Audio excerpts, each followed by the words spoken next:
is a beautiful day at Rogers Center. The roof is wide open, a cloudless sky, and a brilliant sun high over.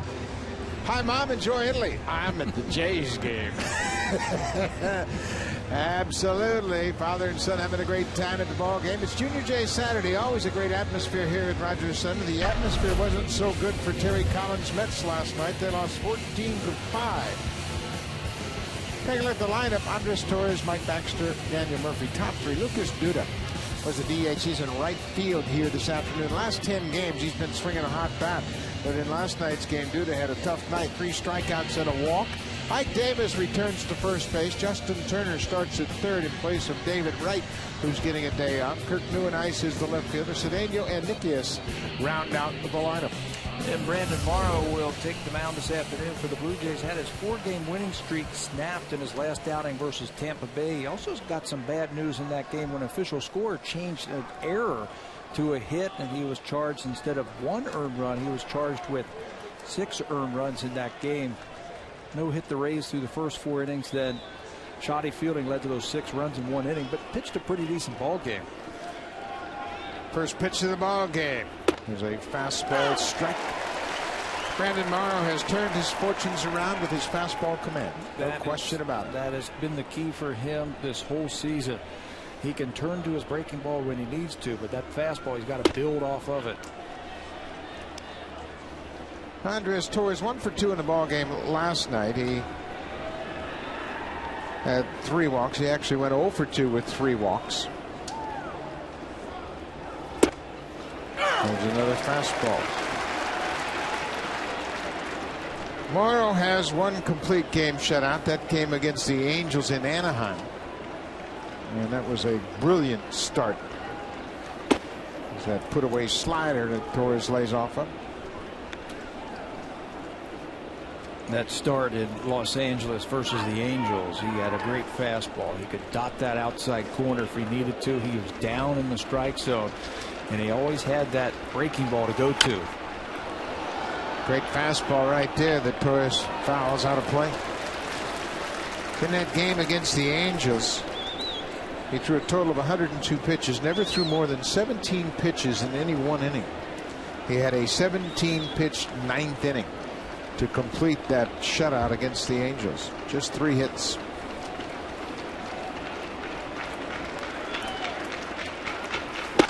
Got it. Fastball away. First strikeout of the afternoon. Good start for the afternoon for Brandon Morrow. Let's take a look at the scouting report brought to you by Home Hardware. Homeowners helping homeowners. There's the fastball. He's got to live off of it, and he's got to put it in a good spot. The slider is a wipeout, strikeout type of spot slider. The splitter, he uses it as a changeup. He just splits his fingers, his index finger, his middle finger, and it comes out like a fastball and just upsets the timing of that hitter. But he's been more powerful over his last 4 or 5 starts than the first couple that we have seen from him this year. Mike Baxter takes the first pitch strike. Baxter today is the DH. Breaking ball got away from him. Baxter is off to a good start, hitting .364. He's yet to homer. He's driven in 7. Yeah, not a lot of power. He just slaps the ball around, chokes up on the bat a little bit, so you've got to play him straight up in the defense. Into center field, Rajay Davis is there, and there are 2 quick outs here in the first.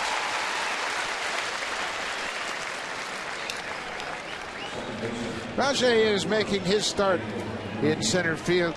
Colby Rasmus gets the day out. Davis is swinging such a hot bat. John Fair wants to keep his bat in the lineup. Well, you can't take a guy out after he hits a couple of home runs the night before. You can't put him back on the bench. You can, but he might knock on your door.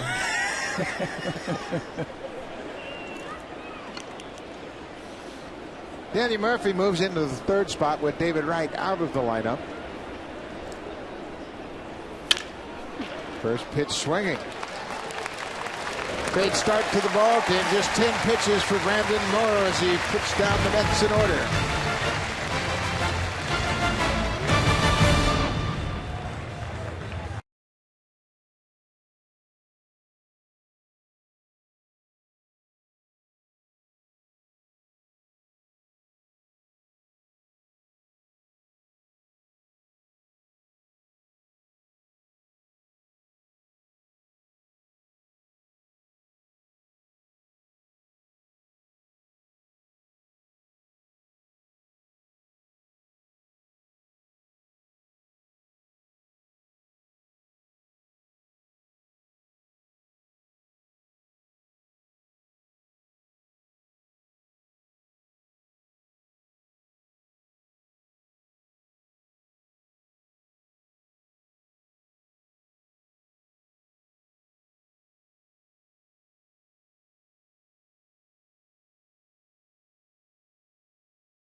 is suspended. He has to sit the next 2 games out. This one and one more, and then he'll be active again. So he'll be very anxious to get back on the field. This is killing him, not being able to be down on the field with his teammates. Take a look at the Blue Jays lineup. 22-18, 4 games over 500. Johnson, Escobar, Bautista, Encarnacion. J.P. Arencibia has been on fire since they moved him up into the 5th spot. He's got a 3-game hit streak. He's hit 4 home runs and driven in 10 during that stretch. Eric Thames, Rajay Davis, Yan Gomes hits in both of his 2 big league games. And the veteran catcher Jeff Mathis rounds out the lineup. That's the lineup that Miguel Bautista, the former Toronto Blue Jay, will face. Bautista received a win in his 3rd start of the season against the Brewers. The Mets have had some injuries to some of their starters, so Bautista's come out of the bullpen, has made 3 starts. He pitched 7 shutout innings, allowed 4 hits, 2 walks, struck out 5. It was his first win as a starter since pitching a complete game 3-hit shutout against the Cincinnati Reds back in September of last season. In that game, he threw 108 pitches, which is a season high for him. Kelly Johnson will start things off. Looks at a high fastball. Johnson went over 3 last night, but he walked twice and scored both times in the 1st and 2nd innings of that ball game. Kelly's done a great job leading off. He's reached base in 13 straight games, and this month he's reached in 16 of the 17 games the Jays have played. 14 runs, 12 hits yesterday. They made the most of their base hits. Played a lot against the Mets. Of course, Kelly Johnson started out his career with the Atlanta Braves, then moved to Arizona to play with the Diamondbacks. So he's got a lot of experience against the Mets. Broken bat. Daniel Murphy waits on it. Kelly Johnson is retired. Good start for the afternoon for Miguel Bautista. Take a look at the scouting report. He's always had a very good arm. He'll throw anything that he can think of. In fact, he might invent some pitches while he is out on the mound during the game. But basically, he's a sinker-slider type of pitcher. He'll sink his fastball. He'll throw a slider. He'll use his four-seam fastball. You can see the change, the cutter, and the curve. He'll use them all while he is out there. The thing that the Blue Jays are going to have to do, they're going to have to make sure he throws strikes because he can become very erratic, and he throws a lot of pitches per inning. Over 13 years of experience for Miguel Bautista. He'll work to NYN Escobar, the shortstop. First pitch strike. This year for Bautista, he is averaging over 21 pitches per inning. So the Blue Jays have to be patient and make sure that he throws the ball over the plate.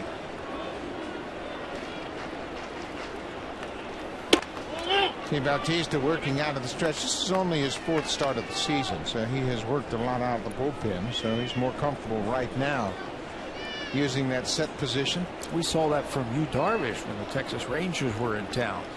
And he's been a starter his whole life, but it helps him to stay compact, stay together.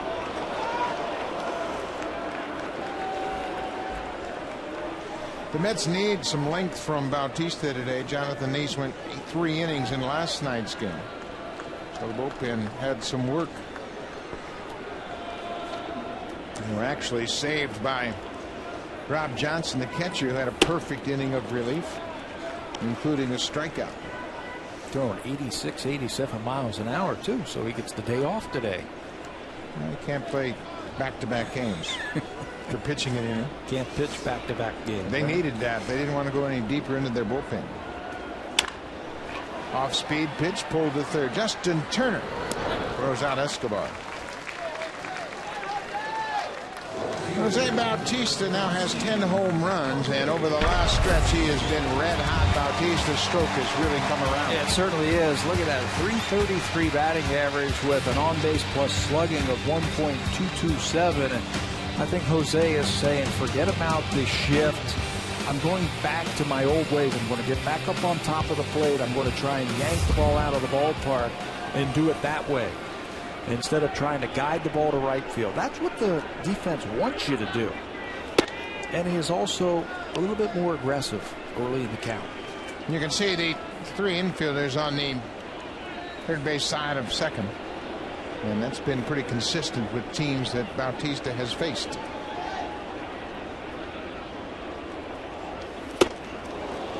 You can see he started his swing about halfway through. Wanted to check. Ball to strike. You're going to have to start it early against Miguel Batista. He's got a good arm. Even though he's over 40 years old, he can still run it up there. Second best on the team, the New York Mets team. Averages 91.5 miles per hour with his fastball.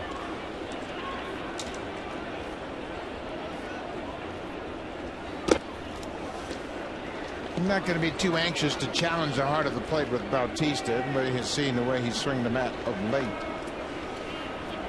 5 homers over his last 8 games.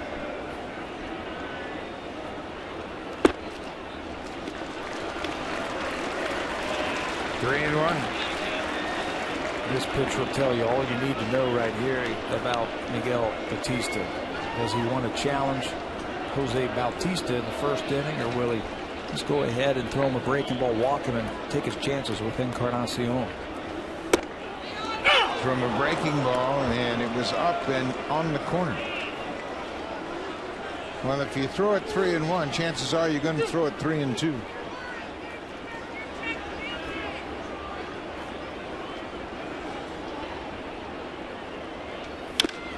He crossed him up, came inside with the fastball, and tied Bautista up. Yeah, you cannot find any patterns with Miguel Batista because he's out there constantly thinking, trying to figure out how he's going to get guys out. He might throw 3/4. He might try and backdoor a ball. He might try all kind of things on that mound. Edwin Encarnacion has been very good protection for Bautista. This is popped up. Mike Nikias, the catcher, shielding the eyes from the sun, and makes the catch. Miguel Batista has a 1-2-3 first inning.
Parts to this season already. His first 4 starts, he had 12 strikeouts and he allowed 7 home runs, but it's been a totally different Brandon Morrow in his last 4. Power game has come back for Brandon Morrow over his last 4 starts. The first 4, fewer strikeouts, more home runs, more curveballs, and more changeups also in the first 4. He has gone back to what he does best, and that's throw that fastball and pitch onto that fastball. Everything's hard. Now, he still will mix in a curveball and he'll mix in a changeup. He's got to put that in the minds of those hitters. He's done a better job, though, of using his fastball. Last home run he gave up was to Eric Hosmer in the 2nd inning of the Kansas City Royal game back on the 23rd of April. A span of 31 2/3 innings. Right down the left field line. He couldn't get around on his good heater. 26-year-old Lucas Duda is playing in right field this afternoon, and he falls behind 0-2. Duda's been the everyday right fielder for the Mets. He was the DH in last night's game, and recently he's been swinging a hot bat.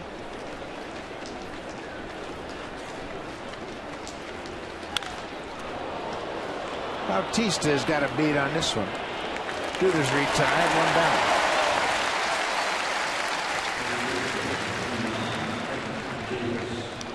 Good crowd on hand. It's Junior J's Saturday, and a spectacular Saturday afternoon. A lot of kids in attendance, and this is the first long weekend of the year. Everybody is thrilled that the weather is so nice, and the crowd has turned out accordingly. Great baseball weather. You'd be down on the field this morning, and the sun was out, the roof was open, and almost felt like picking up a bat and maybe taking some batting practice today. Easy, big boy. It's not that nice. First pitch, breaking ball for a strike to Ike Davis. Been a real struggle for Ike Davis, batting $164. He's still got some power. That's the thing that really caught the attention of the Mets initially. One of the problems that Ike Davis has had, if you look into some of the numbers, he's having trouble hitting a fastball. Last year in 2011, 90-plus mile-an-hour fastballs, he hit 360. This year it's about 150. And look at this. The defense lined up perfectly. Yan Gomes was at shortstop with the shift, and he takes that soft liner. Morrow has retired 5 straight.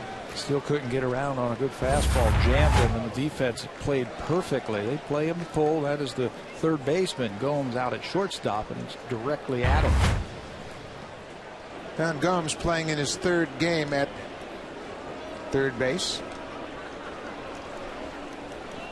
Ryan Butterfield getting his attention and bringing him in just in case Justin Turner has thoughts of bunting.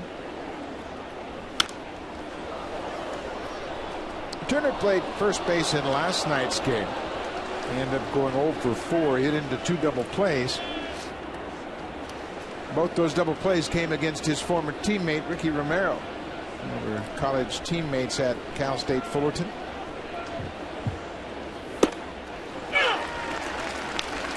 Moore looks sharp again. Yeah.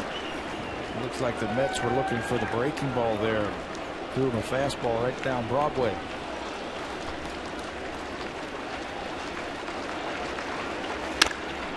On the ground, Escobar takes the short hop. 6 straight retired by Morrow. He's only used 19 pitches in the first 2 innings.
Jays on Sportsnet. Brought to you by your local independently owned home hardware and building center location. Homeowners helping homeowners. Beautiful Lake Ontario, about 2 blocks away from Rogers Center, and lots of kids having a great day at the ballpark. Looks like they brought a little snack along. And it's been a great atmosphere all summer long. Blue Jays have a young team, and it's become very appealing to the young fans. And they play exciting baseball, and everybody loves to see home runs, and the Blue Jays have been hitting more than their fair share lately. And this man included. Edwin Encarnacion. Edwin has 13 home runs for the season. He didn't hit his 13th home run until August 25th last year. August 25th. Goodness. I know we're getting close to when he hit his first home run last year. May 29th was the day he hit his first home run. And it was during that interleague portion of the schedule because he was using Ricky Romero's bat when he hit his first home run.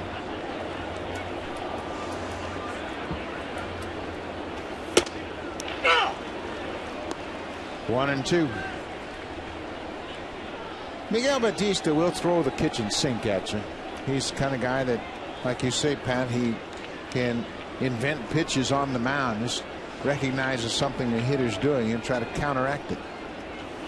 He's got a nice loose arm and he's still throwing very hard. Again, he's over 40 years old. He's got thin body, loose arm, averaging close to 92 miles an hour with his fastball, which is the best among starters of pitchers over 40 years old.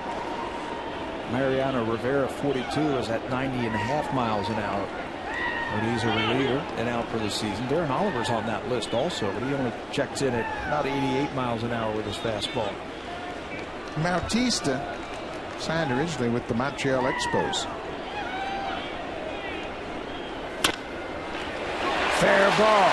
Turner can't knock it down. It's off the wall in left.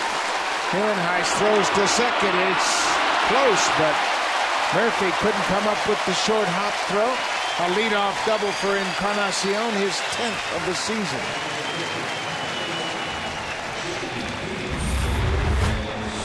Encarnacion in last night's ball game was shut out. He was on a couple times by walk, so he starts off Saturday afternoon in style with the ball down the left field line. And he knows this is going to be close at second base. Ball ricochets off that short wall in left field. Hillenheis comes up throwing.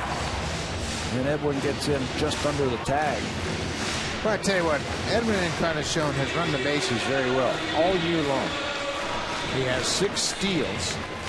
That ties him with Rajay Davis. But out of the box, first to third, he's been one of the better Blue Jays base running. You ask the coaches to a man, and they will tell you that he is one of the better base runners. Not necessarily the fastest, but one of the best base runners on the team. And that's all that Brian Butterfield wants, is knowing that Edwin's going to give him 100% every time, and then Butterfield can make the decisions whether to hold him or score him. JP Arencibia. Ball in the strike. JP's homered in 3 straight games. He had his 4th multi-home run game last night, and over his last 2 weeks, he's been on fire. 3 doubles, 6 homers.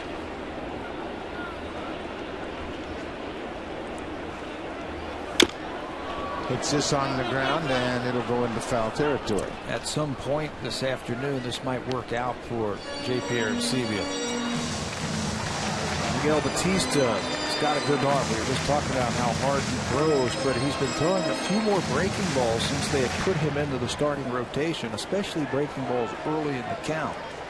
And the 3 home runs that JP Arencibia has hit, excuse me, the 4 home runs that he has hit over the last 3 days, they've come on all breaking balls. So it might work out for him. 1 and 2. Breaking ball off the plate. Arencibia strikes out. Bautista just took that breaking ball and threw it a little bit further off the plate. Looks like a strike, and then dives out of the strike zone. You get defensive when you've got 2 strikes on you. Eric Thames had a couple of hits in last night's game. He scored a run, but had 3 strikeouts as well.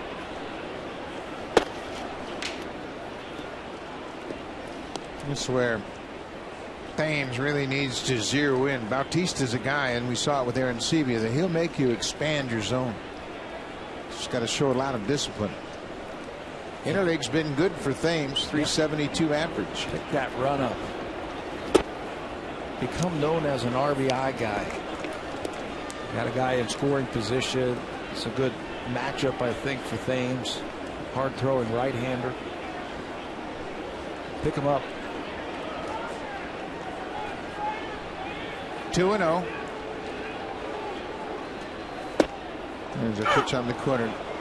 Give me your definition of an RBI guy. What does he do differently than a regular hitter? I think he thinks along with the pitcher, and if he's throwing sinkers like that, he'll have the ability to go the other way.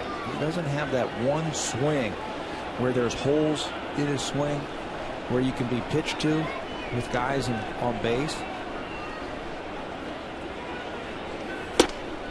And he's not afraid, too. He's got a guy out there. He puts the pressure on the pitcher and makes him come to him at the plate. Make that pitcher throw you a strike and then hit it hard. And there have been some great RBI men over the years.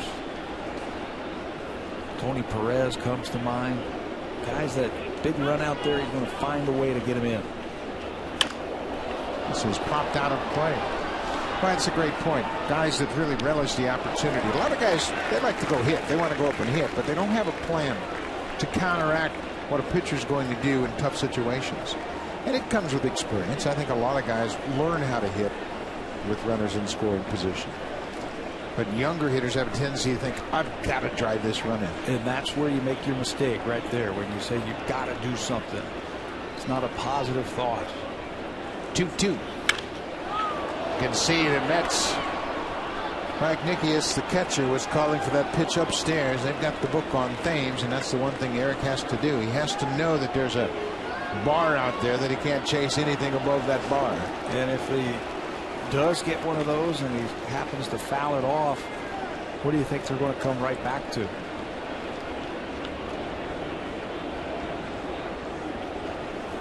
Break the ball down. That's right. So now he has worked the count to 3-2. He might try and throw him that little sinker away to see if he can get things to roll over. And that's where a good hitter will say, okay, I'm anticipating that pitch. I'll line it into left field for an RBI single. But also, if it's off the plate, I'll take a walk. Full count, 1 out. Encarnacion at second base. There it is. He took Thor. Bautista knew he had a base open, so he wasn't going to give in to things. The Blue Jays have been on fire here at home their last 3 games. They won all 3 of them. They hit over 300, but look at the home runs. 11 home runs in 3 games, and this is a home run hitter's ballpark. The Blue Jays love hitting in this yard. 26 runs over the last 3 games, 14 of them coming last night, 8 the last night against the Yankees, and here's one of the guys who had a big night last night. Rajay Davis, his first multi-home run game of his career. The Blue Jays have hammered out 35 home runs in 20 home games. St. Pierre and CB also had a 2-homer game last night. Little courtesy toss to second, just checking in on Encarnacion.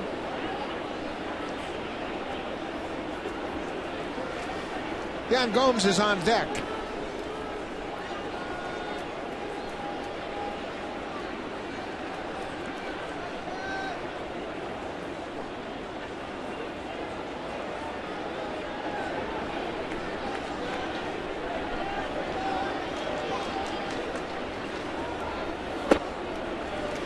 One thing Rajay Davis has to make sure of now, that his swing doesn't get big.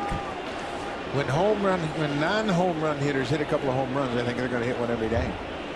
But just continue to have that good streak that has led you to that 4-game hit streak.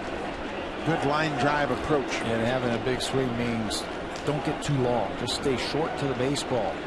Take the barrel right to the ball. Don't open up that front shoulder and think they're going to hit everything into the seats in left field. Yeah, for guys like Eric Davis, home runs are a product of good swings. They're not a product of generating power. You can see he pulled off that pitch that was down and away. Down to one knee, a la Adrian Beltre, who is a home run hitter of the Texas Rangers.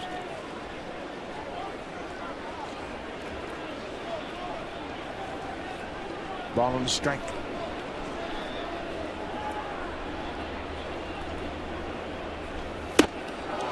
Another big swing, and his head is flying off the pitch. Yep. My teammate Freddie Pontek in Kansas City was a little guy. He was about 5'6", and every once in a while he'd hit a home run, and hitting coach Charlie Lau would just hang his head. Say, oh man. And Freddie would go into a tailspin because he was thinking about that one home run he hit. Just remind him, hey, your game is hit line drives into the gaps in left center field, right center field. Something that Rajai has been doing. And he's really been swinging the bat well. Yes. Going the other way with authority at times. And Bautista took advantage of it, and again he throws that breaking ball off the plate outside and gets his second strikeout of the inning. You don't have to throw it for a strike when you can expand with 2 strikes. Rajai Davis overreacts to that one. Swings over the top.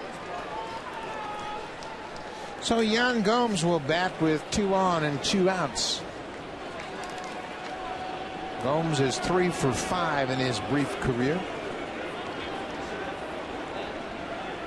And you know Bautista's not going to throw him a fastball over the heart of the plate. Gomes can turn around the heat, and he's going to get a good dose of breaking pitches here this afternoon. He looks like he can handle the breaking ball. Just his setup. He moves a lot, but he stays on that back leg and keeps his hands back a long time. Lines it to center, but right at Torres. He hit it hard, and it was a breaking ball. He stayed back. Blue Jays strand a pair. They're scoreless after 2.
$1,000 fans are receiving a branded Morrow bobblehead. It's the first of 3 bobbleheads in this year's collectible sets. The others include Ricky Romero and Yunel Escobar.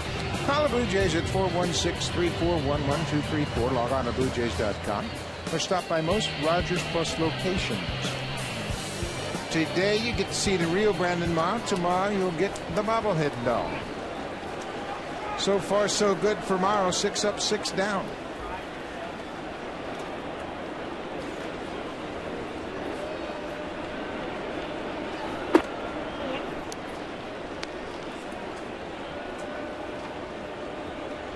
Kirk Neuenhuis, the left fielder today, he played in right field last night. Neuenhuis has actually made this is his 12th start in left field. He's made 19 starts in center and 2 in right. He's come up with some big hits for the Mets already this season. 2 home runs, 12 RBIs. Changeup, he went too far. 1-2.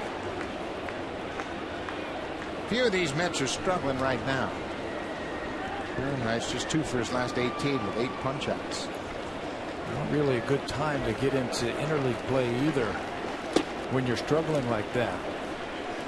Facing pitchers that you're not real familiar with.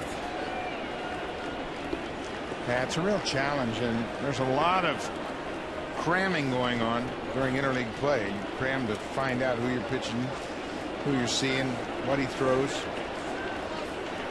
Watch how many check swings there'll be in this series. Already in 2 games, we've seen a lot of check swings because you're just not sure what the guy's trying to do to you. It's a good pitch right here from Morrow, the split changeup, where he splits his index and middle finger, and the ball comes out just a little bit slower. Ronnie Cedeno, the shortstop. Cedeno batted 9th in last night's game, was 0 for 3.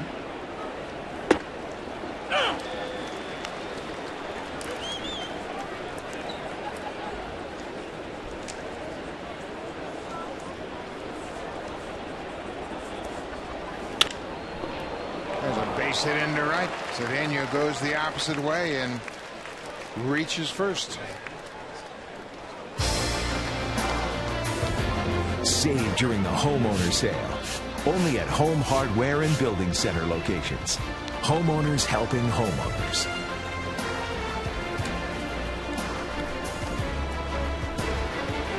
Beautiful day to be on Lake Ontario. You can do that after the ball game, of course.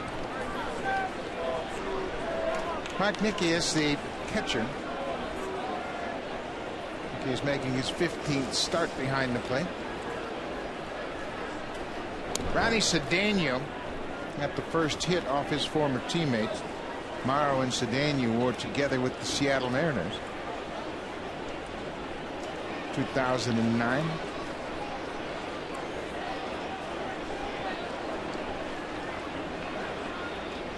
One out.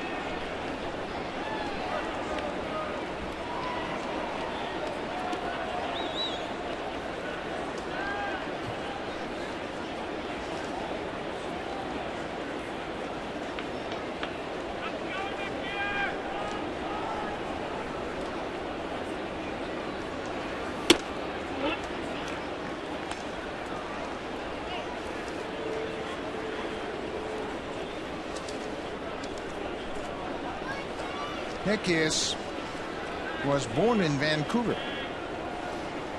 Well, he grew up in California. Went to Westlake High School.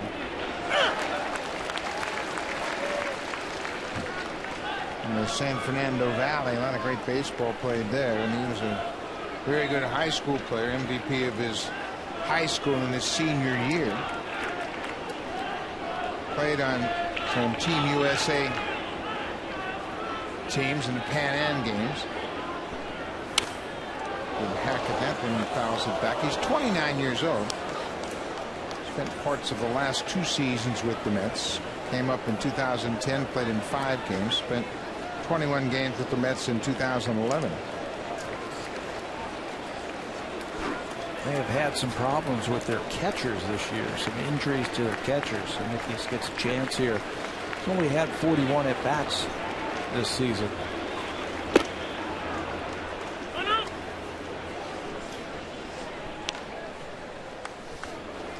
Well, you can't ask for a better day at the old ballpark.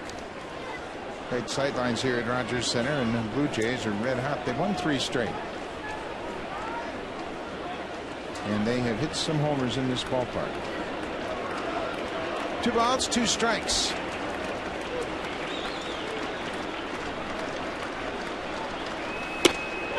Strike 3 call. Morrow found that outside corner with the heater. Second strikeout of the inning, 3rd of the afternoon. That is the pitch that he has really locked into over his last few starts. Fastball to a right-handed batter, down and away. See, Jeff Mathis barely moves his glove as he frames it for the home plate umpire. Boy, you can get a lot of outs just using that pitch alone. And Morrow certainly has done that.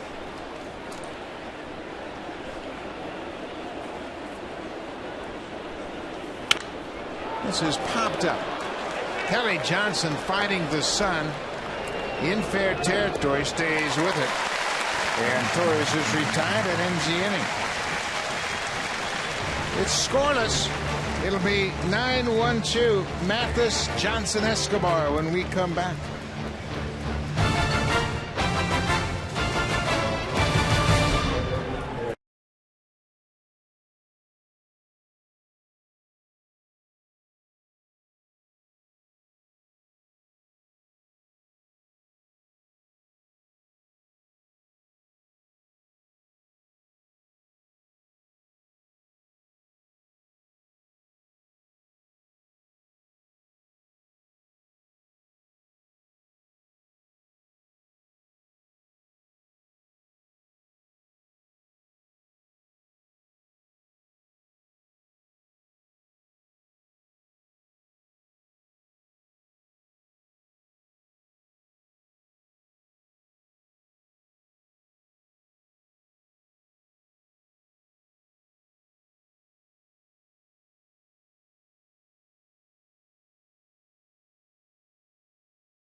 worth of $500 million. He's also a champion of the good life. Read about him and some others, former athletes that have continued their winning ways off the field in this week's Sportsnet magazine on the newsstands now.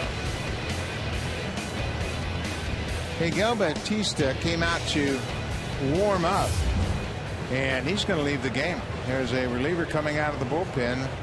Batista, something physically wrong. Ray Ramirez, the trainer for the Mets, is walking Batista off the field, and we're not sure what it was. Obviously, something occurred during the warm-up process, and the Mets will bring a reliever into the game, and we're going to take a break.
Consecutive game.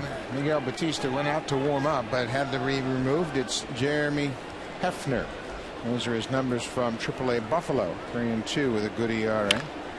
Jeff Mathis goes after the first pitch and hits it right back to the pitcher. The Mets may have known something was up with Bautista because they had Hefner throwing even before they took him out of the game. Bautista obviously had Dan Worthington, the pitching coach, know something was up, and they decided that he couldn't continue. But that's rough. Last night the starter Jonathan Neese only went 3, and this afternoon they get 2 from Batista. They must have known something was up. It didn't look like Batista was lost any velocity. He struck out 2 batters in the second inning. But you're right, they must have known something. They also must have known that they were going to need a long reliever because Hefner was just brought up. He made 7 starts at Buffalo, and that's one thing that made this move convenient. Just around the corner across Lake Ontario, they could bring him over and activate him quickly. But he went 3-2 in 7 starts. Had an opponent's batting average of .215. So he has been a starter throughout his minor league career. He actually started out with the Padres. Pirates claimed him in 2011, and then the Mets took him off the Pirates roster on waivers December 12th of 2011.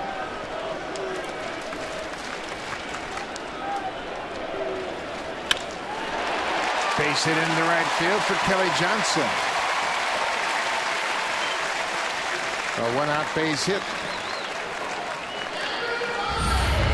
That's how you get it started. High fastball. It's up to Johnson. Get at this ball. Couldn't get that ball airborne. On top of it, created some top spin right there and picked up the base hit. So Yunel Escobar will bat with Johnson at first. We haven't seen the Blue Jays use a lot of the running game lately because they've been hitting home runs so frequently. But you would think this might be an opportunity to start Kelly Johnson. Escobar is so good at putting the bat on the ball. Johnson 5 for 5 in stolen bases this year. The coaches are going to have to take a look at Hefner. Sure, they don't have a book on him that he just brought up, so they got the stopwatch on him to see how long it takes him to deliver the ball towards home.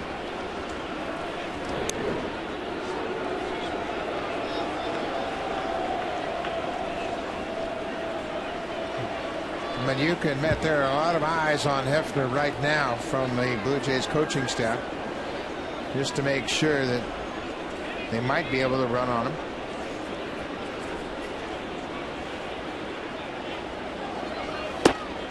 Looks awfully deliberate to me.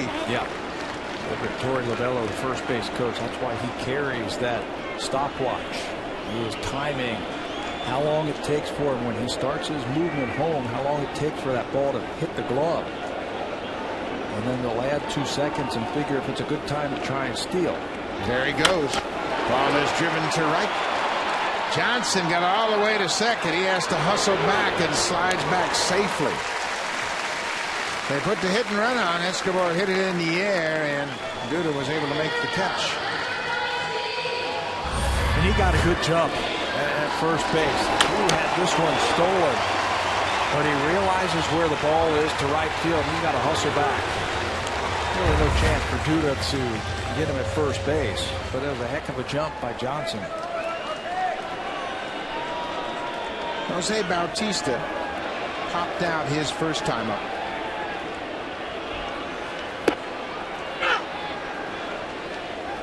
Last couple of years, you wouldn't run in this situation with Bautista. Didn't have the kind of protection he has right now. Might not be a bad idea to start Kelly Johnson. Have no problem with that. I think I'd rather have Jose Bautista hitting with a runner in scoring position. It's early enough in the game. If he happens to get thrown out at second base, Jose would lead off next inning, which is okay.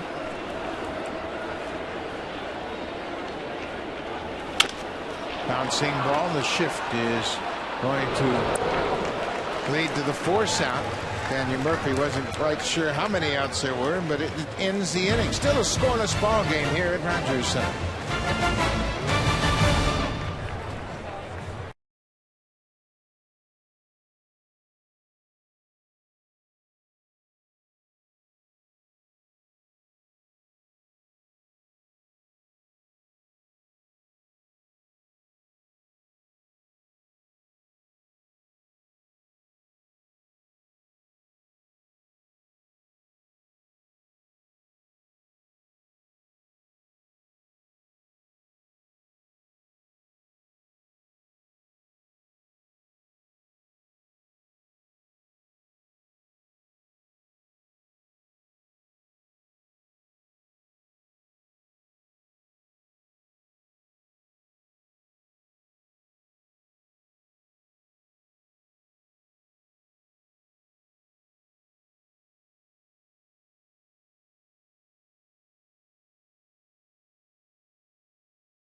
Enjoying those big comfy green chairs in the TD Comfort Zone are lucky fans who got a seat upgrade today, courtesy of TD. Great day to be sitting in those beautiful big seats on the field.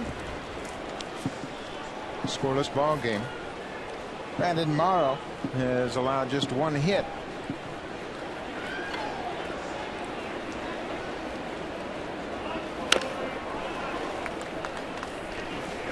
The transition of thrower to pitcher has been quite dramatic for Brandon Morrow. I mean, he is truly a pitcher now. Well, you love to see him mix in those change-ups like that after a fastball. That is something that he couldn't do just a couple of years ago. Dot the eye with that fastball away and then maybe come in with a slow curveball. He's been doing that to lefties this afternoon. He throws him a fastball and then throws him a changeup. Slider. Standing right there is Kelly Johnson. First out of the inning. You know, you get drafted because you've got a good arm, good body, good makeup. Then you go to the minor leagues and you start to learn how to pitch, the little parts of pitching. Morrow made it to the big leagues so quickly, and he just didn't have the need or the time to learn to become a pitcher. And now with his off-the-chart stuff, and he's got off-the-chart stuff, and his makeup, and his build, he's turning into a complete pitcher. He was drafted 5th overall in the 2006 June draft. He signed and played in the Arizona League rookie ball. Made 4 starts, pitched in 7 games. Then he went up to the Cal League and pitched in 2 games. Actually pitched in 1 game, made 1 start. And the next year he's in the big leagues. And he appeared in 60 games for Seattle out of the bullpen. Wicked breaking ball, and Murphy strikes out. Mathis applies the tag. You know, that's where the problem, I think, began, is not that he made it to the major leagues, but he went to the bullpen, and he couldn't, and he didn't have time or the chance to learn to find your way into problems, how you're going to find your way out, develop a breaking ball, develop a changeup, until he came here. And when he got here, they told him, forget about the bullpen, you're a starter. 2 outs. Well, and the one thing, too, after that season in 2007, when he made 60 appearances out of the pen, he threw a lot of innings. He had a decent ERA at 4.12 because he was so talented. He had a fastball that he could bowl by people. But he certainly didn't have the ability to make adjustments.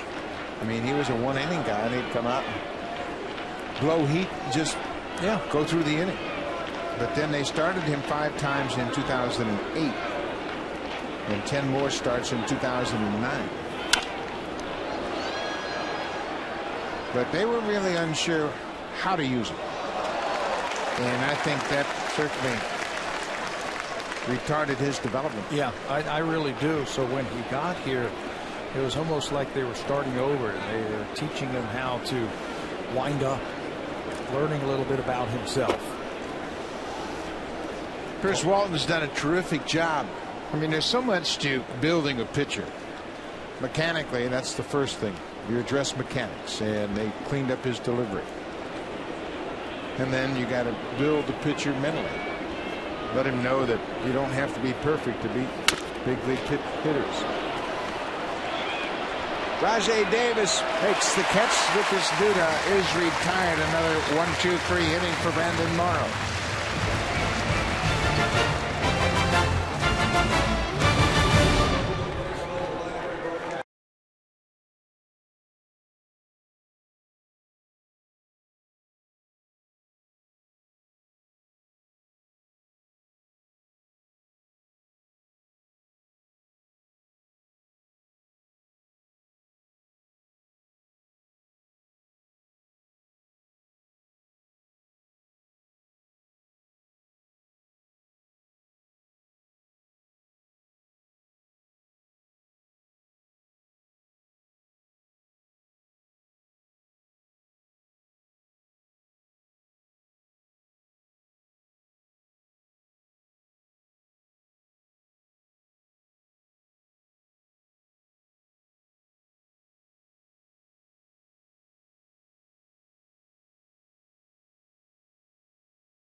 pizza. The next Junior J Saturday will take place June 2nd when the Blue Jays welcome in the Boston Red Sox. The game starts at 1:07 p.m.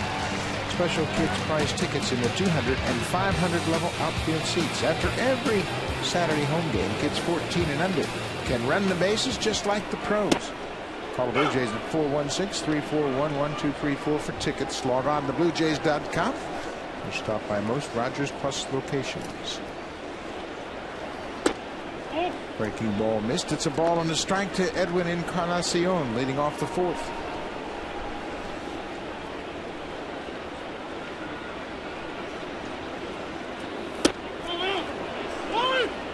The appeal down to Wally Bell at first, and he said Edwin went around. It's a ball and 2 strikes. It's a scoreless ball game. There have only been 3 hits in the game.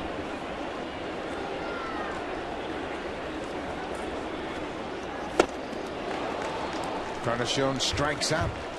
It's the first strikeout for Jeremy Hefner. Put that one in the trophy case. Backup slider. Hefner gets his first strikeout victory in the big leagues. So they roll the baseball out. Got a pretty good hitter in the books. J.P. Arancibia is the DH here this afternoon. This is one of those days, Buck, where the players are going down the bench saying, anybody know anything about this guy? You got anything on him? Yeah. Anybody play with him, against him? He's right-handed.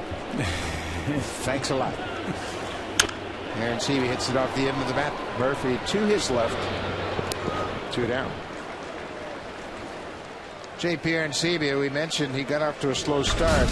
He had a home run opening day in Cleveland. That's the only home run he hit in April. He hit under 200. But since he's turned to calendar, boy, it's been a different J.P. Arancibia. Check out those numbers that he is on pace for. 28 home runs and 105 RBI. That's pretty good production from your catcher. Right now he is DHing, and as a DH he's gone 3 for 25. Hard for a young player to handle a DH role. They asked David Wright if he wanted to DH today, and he says, I don't like DHing. I just can't do it. So they're going to give him a full day off this afternoon. You know a couple of young DHs that fared very well with the Blue Jays? Yes. Was one of them the first baseman? Cecil Fielder and Fred McGriff both hit as the DH early in their career. Thames is out in front of that inside pitch. You know, any way to get your bat in the lineup. Well, that was about the only spot open for those guys at that time. So many good players, and Willie Upshaw was at first base. No place for him to play there. Can't put him in the outfield. Mosby, Bell, and Barfield. Just off the plate outside. That's a nice problem to have. Isn't it interesting? A lot of Blue Jay fans are saying, what are they going to do with Echeverria and Gose and Dorneau? They don't have to decide that yet. They're not under the gun. Besides, they're still minor leaguers. They're still figuring their way to the big leagues. In the minor leagues, they're taking a big step from AA to AAA.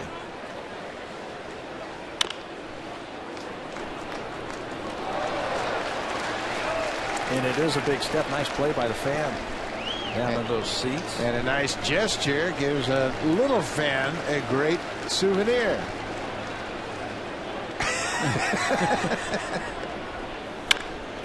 That's a fair ball. Gloved by Davis. The flip to first, and Thames is retired. Hefner has a 1-2-3 fourth inning. Now it's time for a Blue Jays Central update. Here's Jamie Campbell and Greg Zahn in the Blackberry Broadcast Studio.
front-running Baltimore Orioles. It'll all begin May 28th. A 3-game series with Baltimore. Then right behind the Orioles, the Boston Red Sox.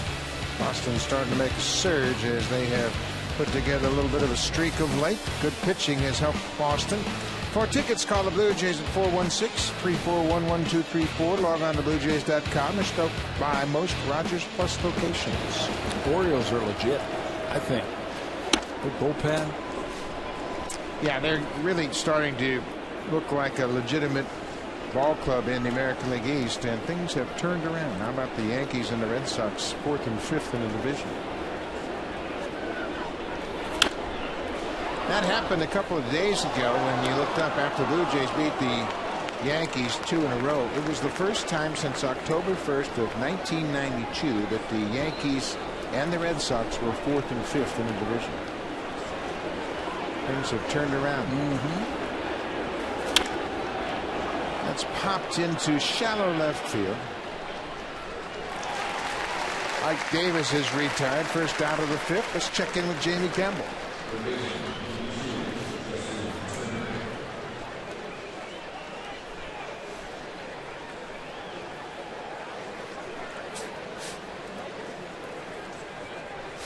Andy Pettitte pitched a whale of a game last year. He won his first game since July of 2010. He shut out the Reds, a 4-0 win for New York. And by all accounts, he really threw the ball well. Joey Votto certainly thinks he threw the ball well. He struck out 3 times against him.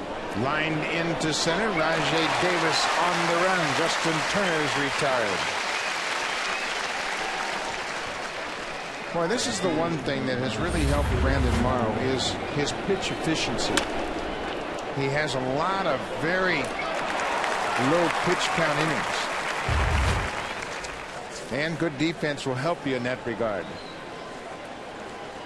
He's thrown 45 pitches. Just keeps getting better and better. You'd like to be right around 14 or 15 pitches per inning right now.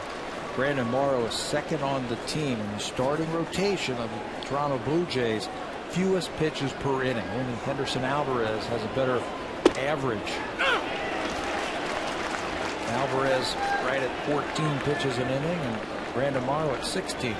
Morrow is up to 51 in this inning. But these two guys have been great in holding down their pitch count. That just comes with confidence and the knowledge of knowing you don't have to be perfect.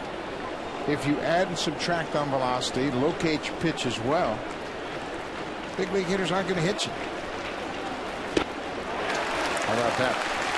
Slider, that finishes off the inning. Just 8 pitches in the 5th inning, and that's economical.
Of 2-run home runs yesterday, his first multi-home run game of his career. that one, a hanging breaking ball. He stayed back on it. They tried to slip a high fastball by him. His hands were a little bit too quick. His first of his career. Instead, his first multi-homer game since Little League. Well, Rajai Davis back in the lineup this afternoon after that big night last night. Rajai had 1 home run last year. His career high is 5. That happened in 2010 with Oakland, where he established career highs in many offensive categories, including games played, runs scored, hits. Had 28 doubles and 5 home runs. Shows bunt again. It's a ball and a strike. He certainly is a force in that lineup when he is in there and he's on the bases. He makes that team different. Different element with that speed. And goes too far. It's 1-2.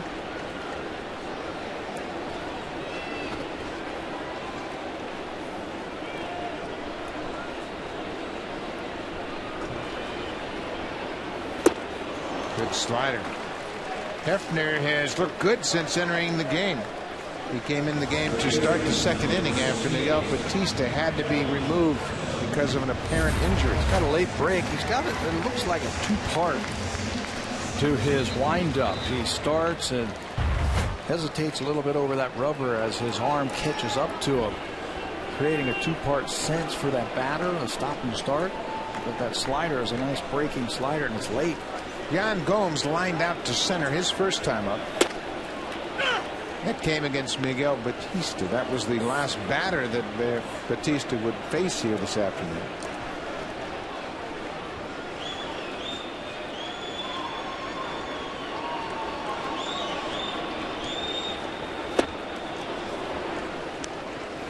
So a breaking ball right there, and Gomes was out in front.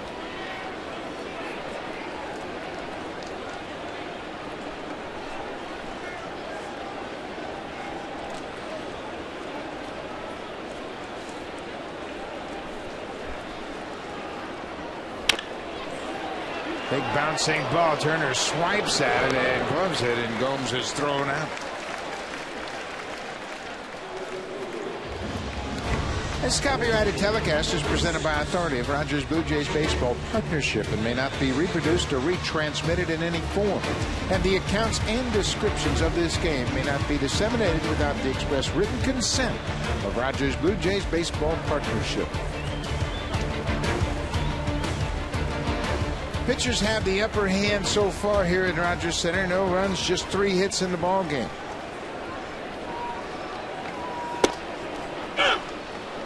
Jeremy Hefner has been impressive since entering the game. Jeff Mathis gets the start behind the plate this afternoon. He grounded back to Hefner in the 3rd inning. This is a base hit to left. Put back the breaking ball and got it up a bit, and Mathis waited back and slopped it into left. You can do that now, hitting from that open stance, sees the ball, stays back. Just long enough to be able to flick that bat at the ball and pick up a base hit. Just the 3rd of the afternoon by the Blue Jays. Kelly Johnson had a base hit against Hefner in the 3rd. Sharp line drive to right.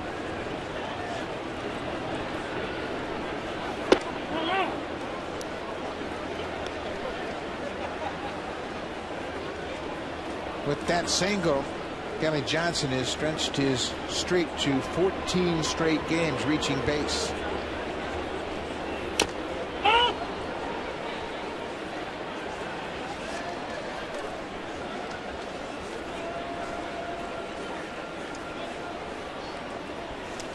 A little bit different defensive alignment for Kelly Johnson. The shortstop Cedeno is basically up the middle, but Daniel Murphy is pulled around deep at second base, and there's quite a gap just back between the mound and first base. That's where Murphy was playing when Johnson singled to right field last time.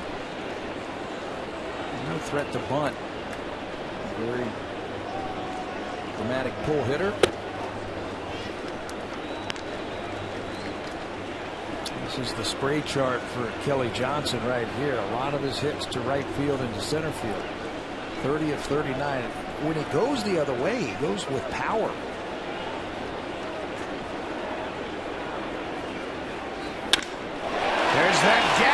ball is going to get down. Torres cuts it off and missed it. Jeff Mathis all the way around from first will score the first run of the ball game.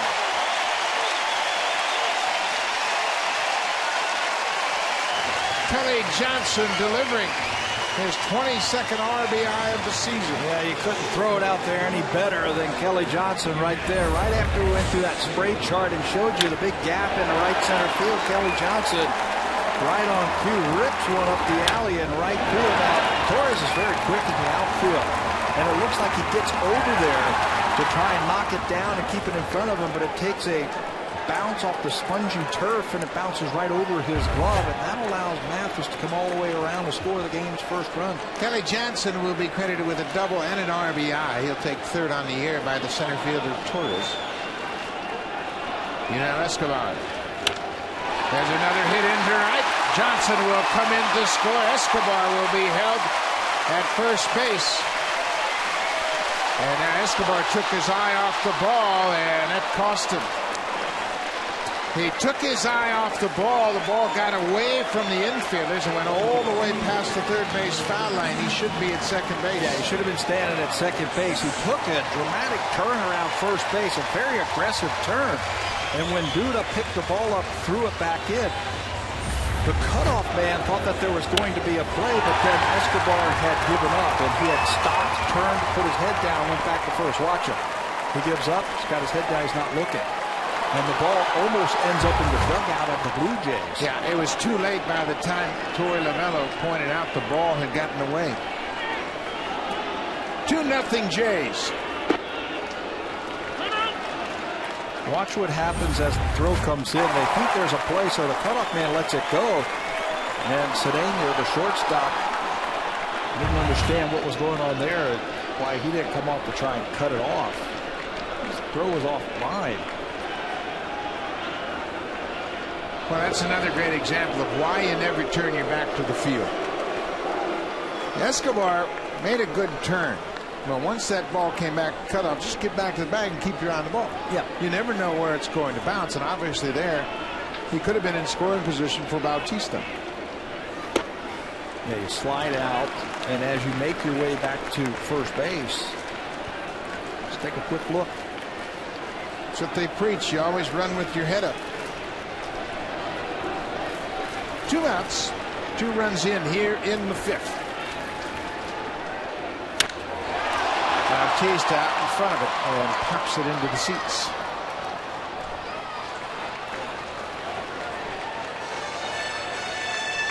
Well, this Blue Jays lineup is showing a lot of balance 1 through 9. We've seen a lot of production from the bottom third of the order. And here Jeff Mathis gets it started with 2 outs. Scores the first run of the ball game from first base.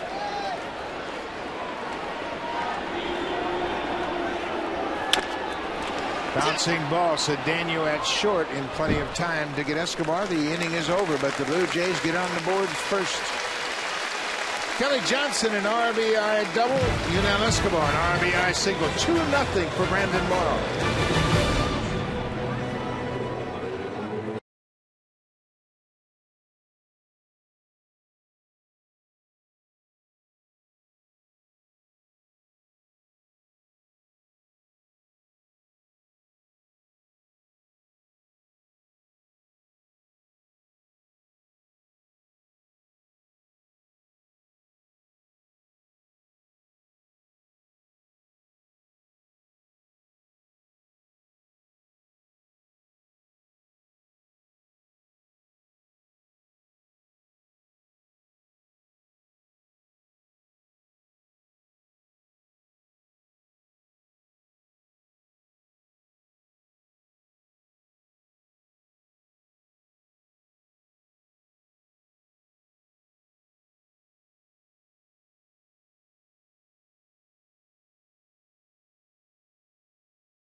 Shawinigan, Quebec.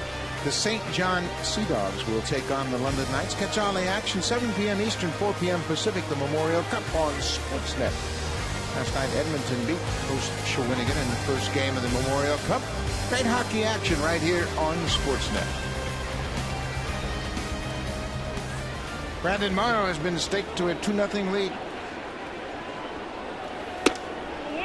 Ronnie Cedeno has the only hit for the Mets. He singled with one out in the third. He's the only Met to reach base. He's staying in his delivery, isn't he?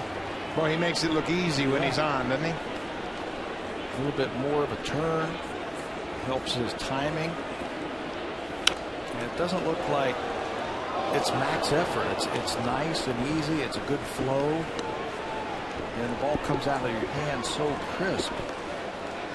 I think this is exactly what they're looking for and hoping that Kyle Drabek gets to. The same type of tempo, the same type of effort. Wow. And when you need it, you've got a little extra in the tank. That one 95 miles an hour and in a good spot. And it all starts with his rhythm on the mound and his mechanics. Look how easy he just takes the ball and just throws it to a spot. Made that look easy.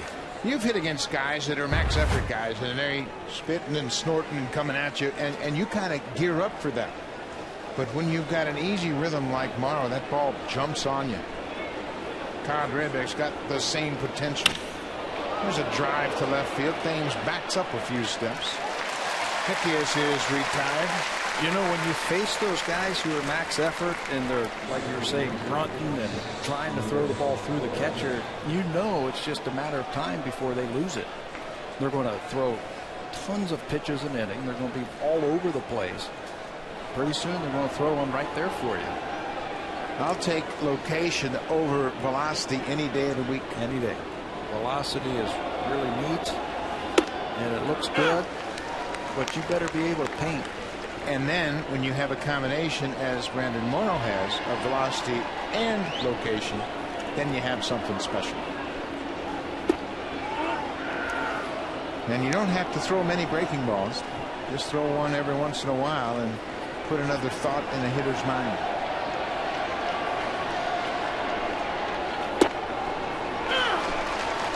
And keep him off that fastball.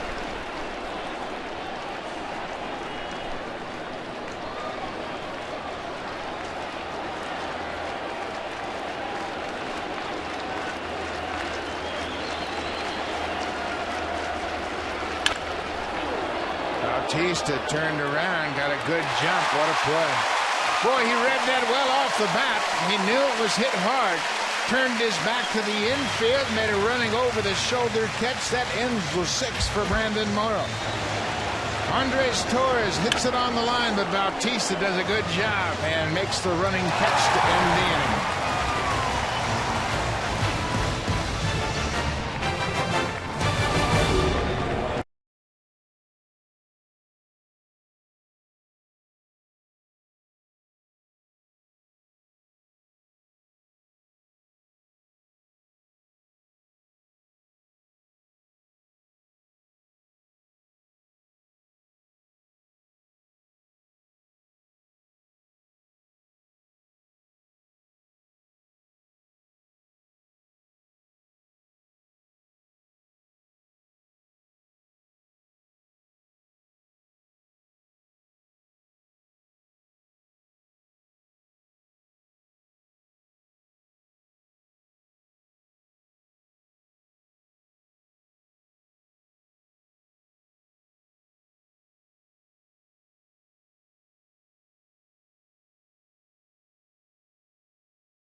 Rogers customers have more ways to catch Sportsnet live coverage of the Blue Jays. Watch the action live all season from your smartphone. Download the Rogers Live app from your app store.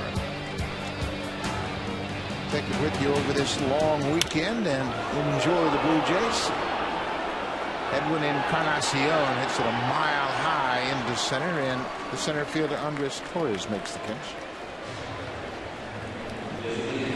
1 out. J.P. Arancibia has been the DH today. So far, he's gone 0 for 2. J.P. has homered in 3 straight games. That is 4th multi-hit home run game of his career last night. Both off of off-speed pitches.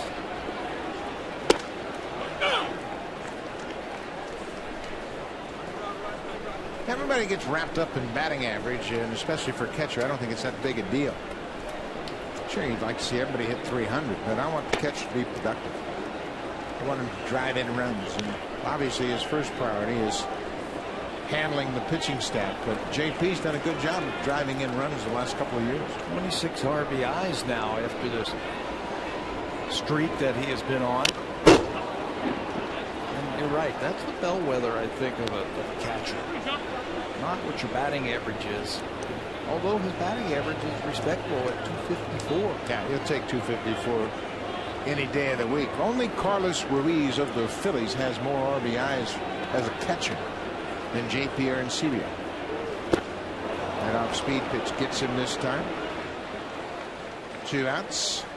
Now it's time for Blue Jays Farm Report. Talking with catchers, how about the AAA catcher Travis d'Ormeaux? d'Ormeaux has homered in 4 of his last 5 games.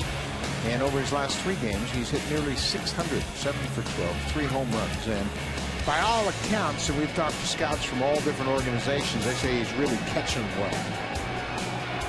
He needed some work on his catching. We saw at times in spring training he was a little bit careless behind the plate, but he's tightened that up dramatically. Game calling got a little bit better last year. His catching and throwing got a little bit better by working with Sal Fasano in Double-A. This has popped up on the infield. Justin Turner in fair territory makes the catch. Another quick inning for Jeremy Hefner. But the Mets find themselves behind again. Brandon Morrow is dealing, shutting out the Mets on 1 hit. Edwin Encarnacion.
It's good news on 2 fronts. The fact that Joey Votto hit a home run. 1 pitch, 1 out. And my Reds are winning. Mike Baxter with a ground out. Yeah, their Reds in the National League are doing okay. Yankees dispatched the Reds 4-0 last night.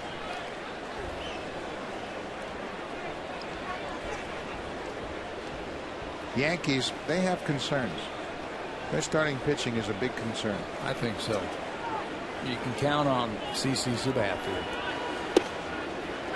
And now some of the young guys just haven't developed. And Kuroda, 37 years old, he didn't look very good, I thought, the other day. Phil Hughes was marginal best. Freddie Garcia is in the bullpen. Danny Murphy. Ball and a strike to the Mets second baseman. Isn't that funny how starting rotations, when you think you've got a lot of depth, that you can go ahead and trade away some guys? They had A.J. Burnett in spring training and said, well, we've got 7 or 8 starters. We don't need them. Yeah. Michael Pineda broke down, and that really created a problem. They thought they had something special in Michael Pineda, and what they got is a sore-armed pitcher. But pitching is a valued commodity, and when you think you have enough, go out and get 2 or 3 more. Yeah, because you know it's going to break down at some point. Murphy with a defensive hack stays alive. That's why I like what the Blue Jays have done over the last couple of drafts. Even though an everyday player might have been the guy to get, they're loading up on young arms, because some people are always looking for it. Somebody's always wanting a young arm. Wow. Murphy got jammed. You better hurry. And Kelly Johnson had to wait on it. Murphy never hesitated coming out of the box, and that ball just wasn't hit hard enough. Jammed him so much that he hit a changeup to the second baseman. Kelly Johnson was going to wait on it. Wasn't real sure how hard this ball was hit. Watch how far it gets in his kitchen. And Murphy plays the game the right way. He hustles every time he's on that field. Almost beats it.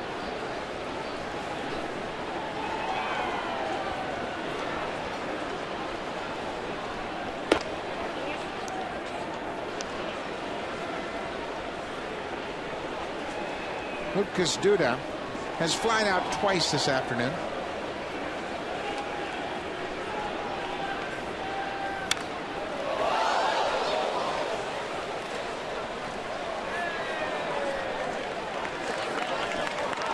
The Blue Jays really have had a pleasant surprise with the success of their starting staff.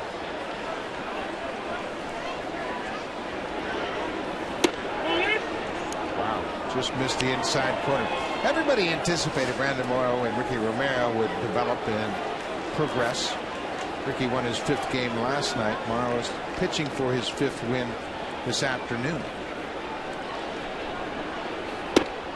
But you think about 3/5 of their rotation, 21, 22, and 24 years old.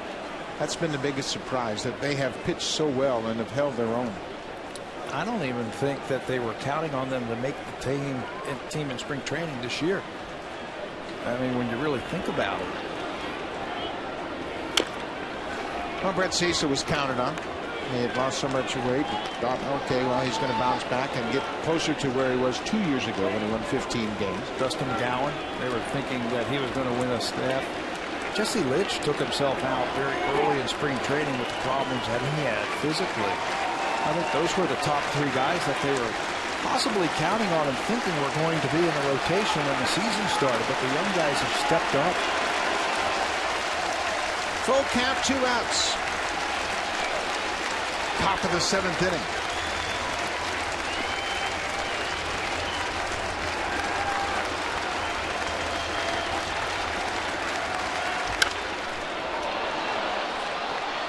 Foul back.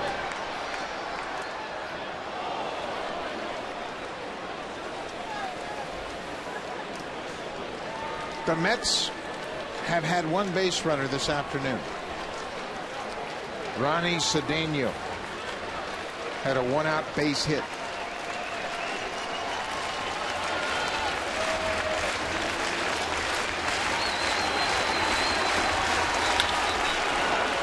There's a shot down the right side up against the wall. Duda is headed for second. Here's the throw from Bautista. It is not in time. Bautista played it well. Duda never hesitated coming out of the box. He reaches second with a 2-out double.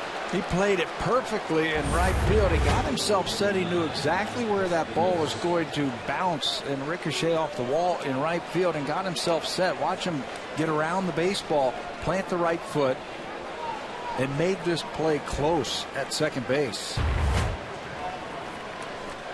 That snaps a string of 12 straight retired by Brandon Morrow.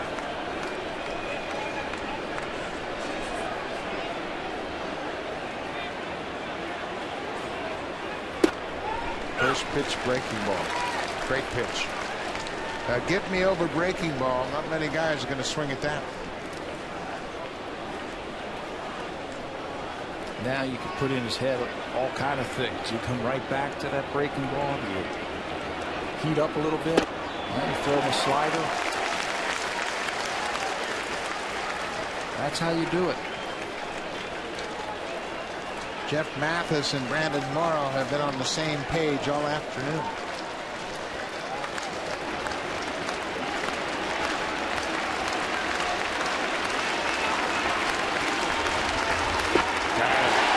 A three-pitch strikeout. There's the throw to first for the out. Brandon Morrow strands a base runner at second. He gives up the double and then strikes out Ike Davis. 7 strikeouts for Morrow. He's shutting out the Mets on just 2 hits.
Baseball season at jshop.ca. jshop.ca has the largest online selection of authentic Blue Jays caps, t-shirts, jerseys, and more. Visit jshop.ca or call 1-877-JAYS-SHOP. You gotta have it.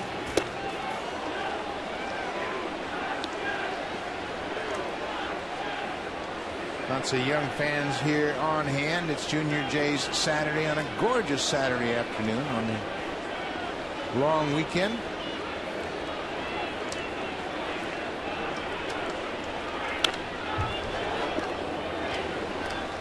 Ever since Rajai Davis hit those 2 home runs, the Mets are staying away from him. Watching the catcher this afternoon, Mike Nikias, he has just stayed on that outside corner, and the pitcher for the most part has hit that spot for him. Rajai has struck out a couple of times, both of them on breaking balls away. Try to go there again.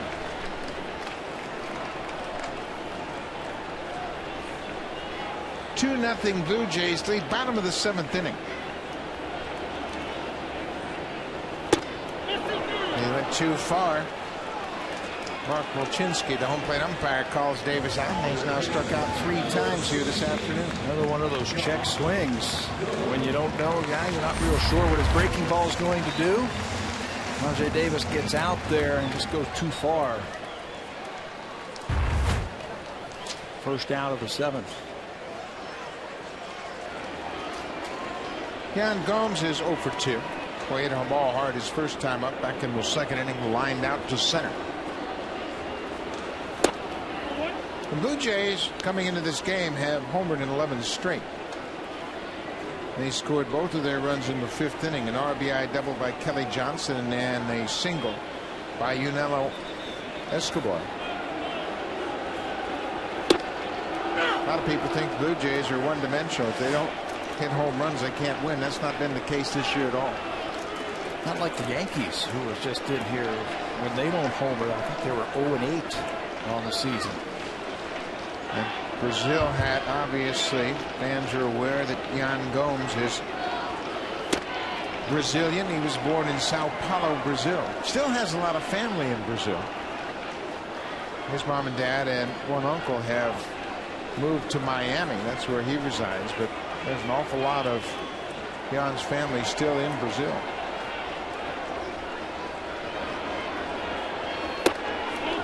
Told us he got the ball that he hit for his first big league home run. He got it back yesterday. Alex Andropoulos and Jason Frazier negotiated a deal with a fan who caught the ball. They got him a baseball and a bat, and they were able to get the ball back for Jan's first big league homer. This ball into center field. Torres in front of the warning track hauls it in.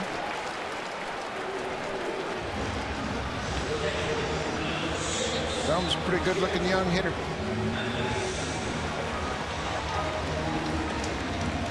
Jeff Mathis will step to the plate. Mathis got everything going in that 5th inning. He delivered a 2-out single to left field and scored from first base on Kelly Johnson's double.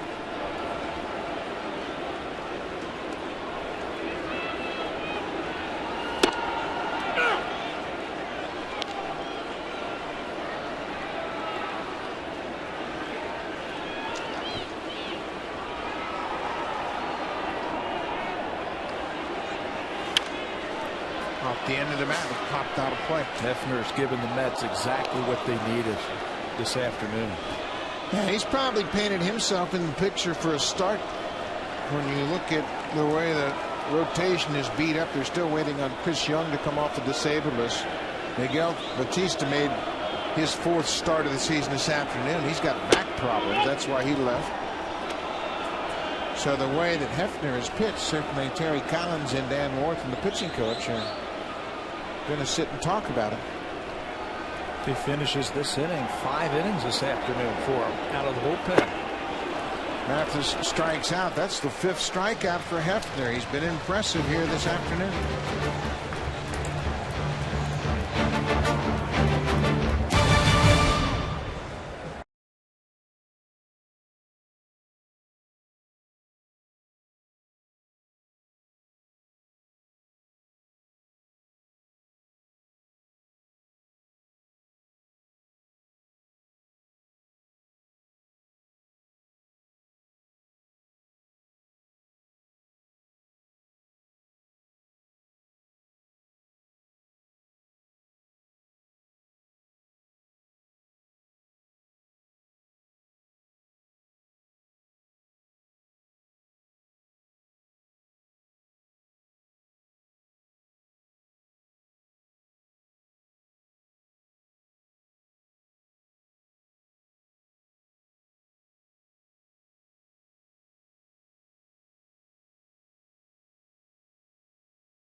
That big double came with 2 outs and drove in the first run of the ball game, and that crack of the bat. Really, the difference in this ball game is Brandon Morrow has totally shut down the Mets on just 2 hits. And Kelly Johnson with his 9th double of the season, and right behind him, Yunel Escobar delivered an RBI single, and that's all the scoring all afternoon. Omar Vizquel takes over defensively at 3rd base for Yan Gomes.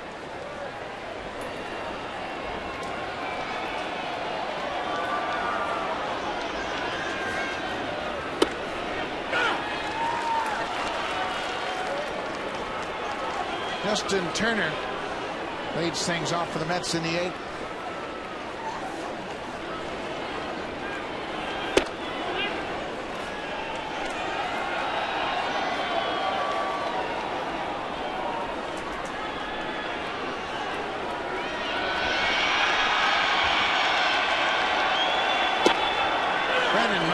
Thrown 17 of 24 first pitch strikes here this afternoon, and he's had the upper hand all day. 74% of his pitches this afternoon have been strikes. He just sits at 81 pitches here starting the 8th inning. We were talking about it earlier, about the low pitch innings that Morrow had. First of all, in the start out in Los Angeles, where we hadn't seen him any better, and then this afternoon also. Yeah, and that's just kept him fresh and allowed him to pitch deep in this ballgame. That's an emergency swing right there. In and out with his fastball. In and out. In and out. I think he was looking for a breaking ball and got a fastball on his hands. Morrow today has had an 8-pitch inning, 2 9-pitch innings, and a 10-pitch inning.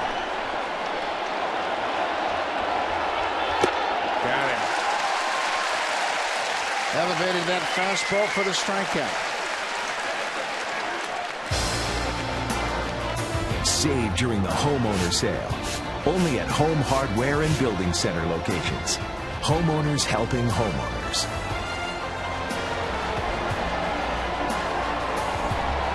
Perfect day for baseball here at Rogers Center.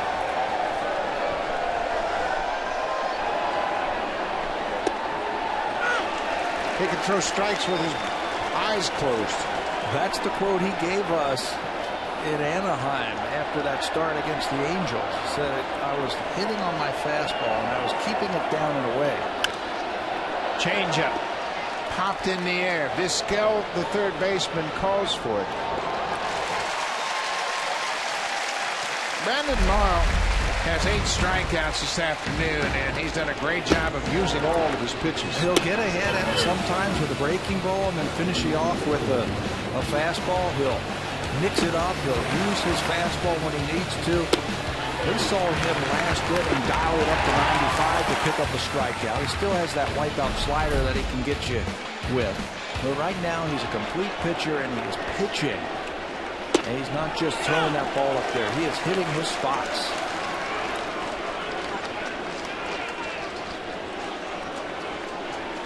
He's thrown 21 balls all afternoon. Wow. Where was that pitch? Now, when a guy is around the plate like that, you usually get it. We have seen Brandon Morrow throw 21 balls in an inning when he first began starting here with the Blue Jays. I mean, the Boston Red Sox at Fenway Park stands out in my mind, and it was maybe the low point of his career when he just couldn't throw a strike and walked 5 in an inning, left the mound, and probably wondered if he was ever going to figure it out. Well, this just in, he's got it figured out. That just seems like so long ago now, doesn't it? I mean, how far he has come as a pitcher and a guy in command on that mound. I remember that day in Fenway Park. Felt bad for him. Just couldn't throw anything for a strike. And then when he did, Red Sox hurt him.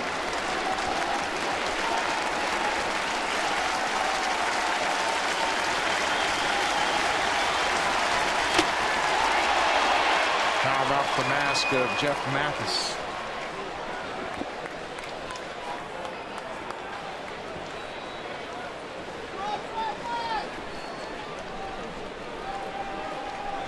And you know the most impressive thing that we have seen this afternoon from Brandon Morrow is how effortless he looks out there.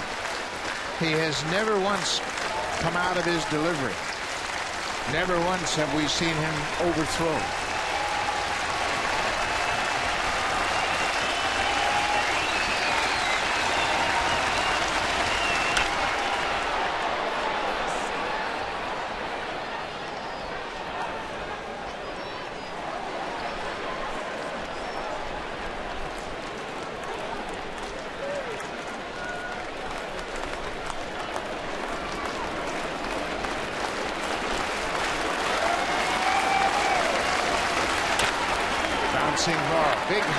shortstop. Morrow has finished off the 8th.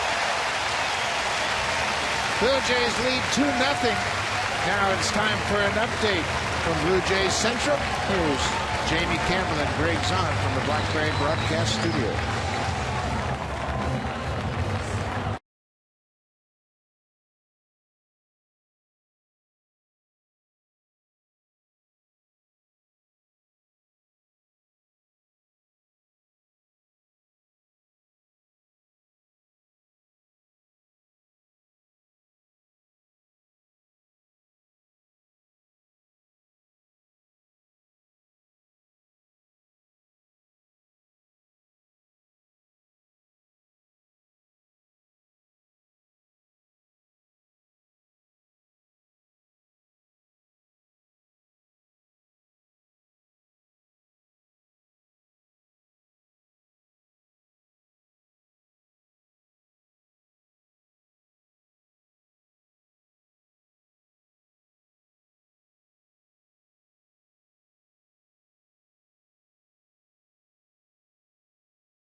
Presented by Baseball Canada and Little League Canada. The date will be August 5th, 6th, and 7th. The location will be Halifax, Nova Scotia at Mainland's Common Field.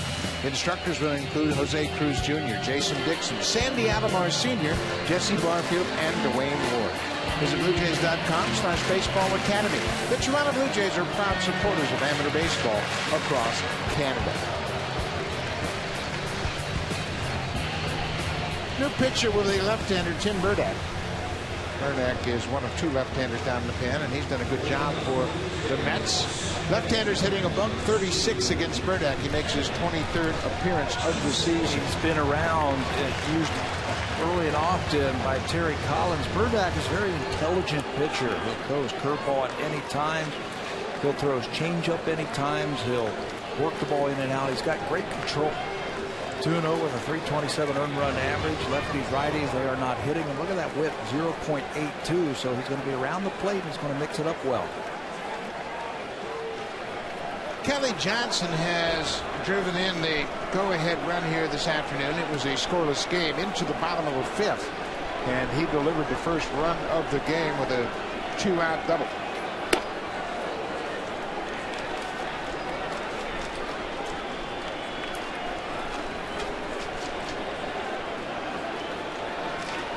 Johnson is 0 for 4 against Burdack.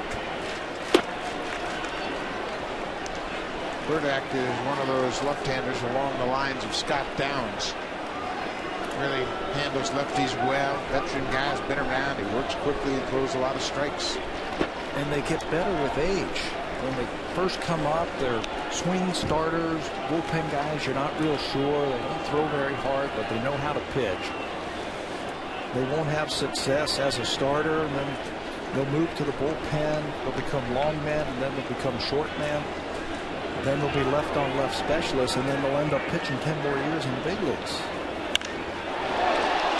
Ball is driven into center field. Andres Torres gets back on the warning track.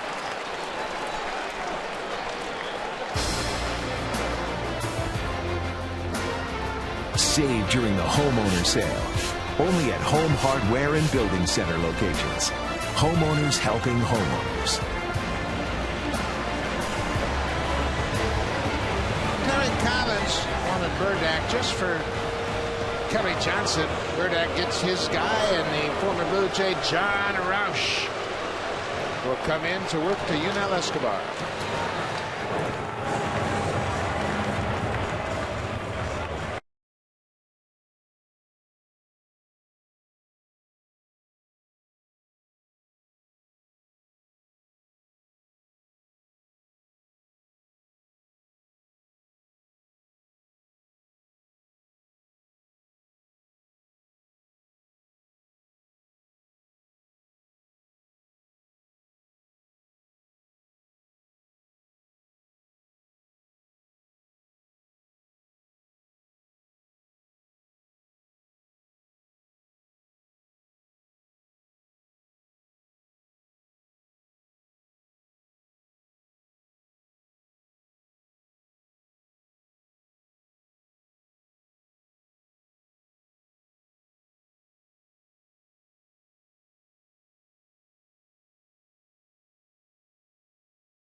will be the former Blue Jay, John Roush. Roush signed as a free agent with the Mets in the offseason, and he's had a rough start to his season.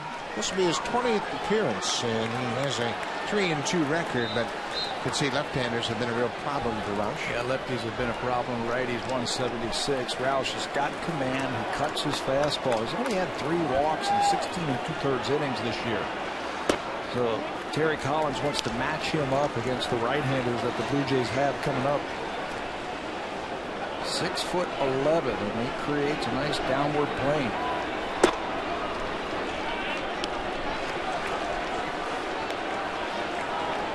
Yunel Escobar had an RBI single his last time up.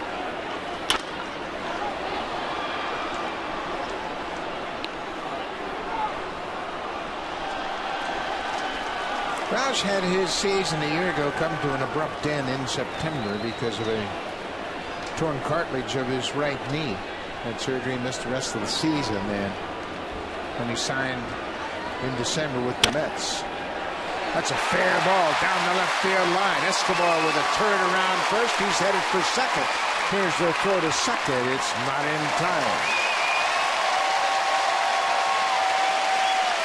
Escobar with his 6th double of the season. That's a hustling double. Ball wasn't hit that hard by Escobar. He just got out in front and bounced it past the third baseman. You see Turner way off the line. Now realize the outfielder got over there before the ball hit the wall. Did a good job of hustling over there, catching it before it hit the wall. Thought he had a shot at Escobar, but he's too quick. Jose Bautista. First pitch strike. Down and away on the outside corner. Jose's gone 0 for 3 this afternoon. Popped up and hit into a couple of fielders' choices.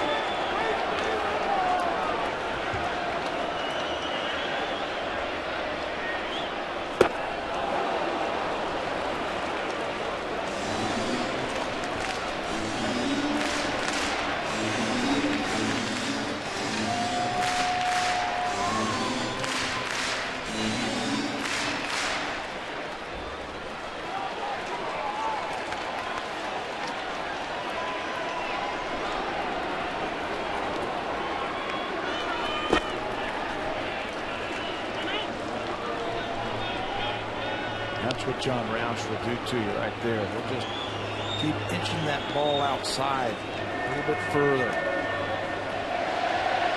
It's a slider. He'll cut his fastball, stay away from you. He's been missing with that pitch.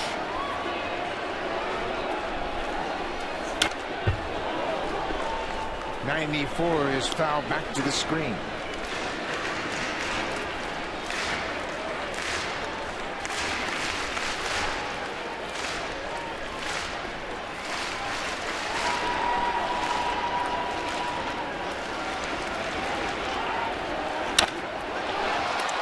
Popped into shallow center. Torres gets there and makes the catch. We'll be right back at it tomorrow afternoon. Henderson Alvarez with a 3-3 record would go to the mound his last time out last Tuesday against Tampa Bay. He had a 3-0 lead matched up against David Price, but Blue Jays kicked it around and eventually give up 4 runs, 2 earned runs, and he deserved a better fate.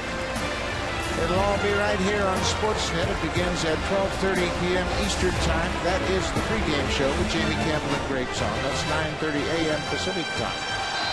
The homestand finale against the New York Mets. Blue Jays will jump on a plane and head south to Tampa to take on the Tampa Bay Rays. They're going to put Encarnacion on with the base open. This is where J. Pierre-Cita's got to take this personally. Encarnacion has been hot, but so is JP. And he should say, okay, if you want to walk him, I'm going to do some damage. 6 RBIs last night. And an opportunity here to get an insurance run. Edwin had a double in 3 at-bats before this intentional walk, but they have the base open, and this is the percentage play. But you're right, J.P. Arancibia has to make sure he gets a good pitch, have a good at-bat.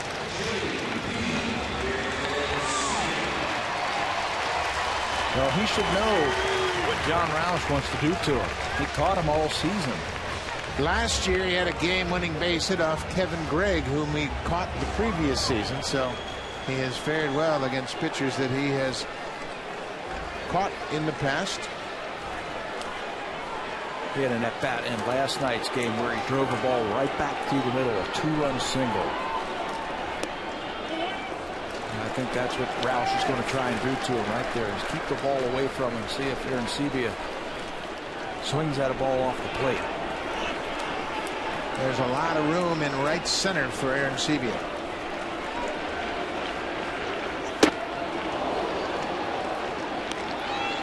There you see that gap between Torres in center and Duda in right. He had an at-bat against Minnesota the last day there against Caps where he shot a ball to right field. He also had a double against the Yankees to right field. So he can go that way if he needs to. 1-2. Roush elevated the fastball.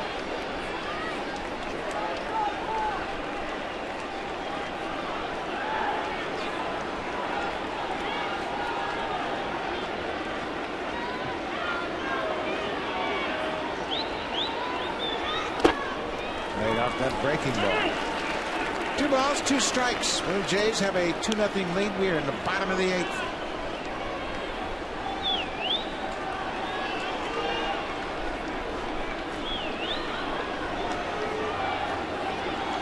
Brandon Morrow working on a 2-hit shutout.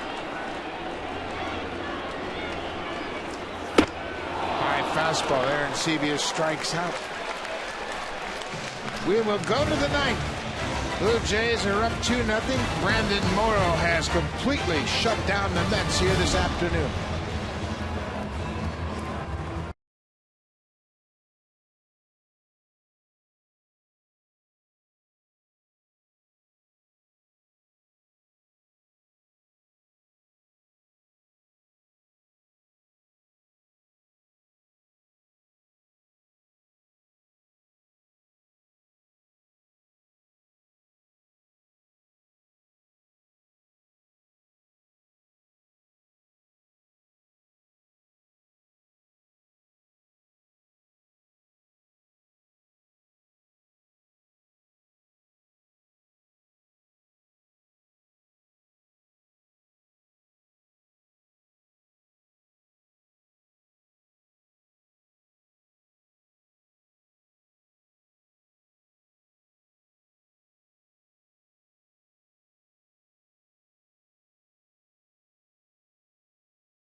Brandon Morrow, through 8 innings, has allowed just 2 hits, hasn't walked a batter, and struck out 8.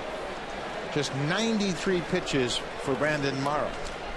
Didn't walk a batter in his start against Seattle this year. Did not walk a batter at that game at Los Angeles versus the Angel. He also had a couple of games, Kansas City and Baltimore, where he had just 1 walk. First pitch is upstairs to Scott Hairston, who has come on as a pinch hitter for the catcher, Mike Nickius. Hairston had 2 hits, including a home run in last night's game.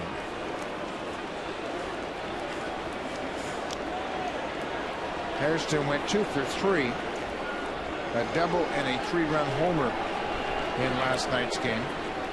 That's looking for base runners right now, and he's going to be taking a pitch, I'm sure.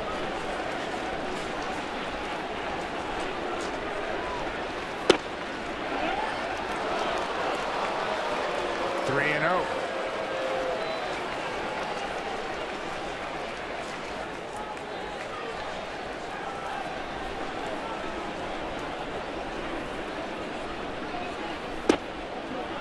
A 4-pitch walk, first walk of the afternoon. Now for a preview of what's coming up next on Connected, here's Jamie Thomas.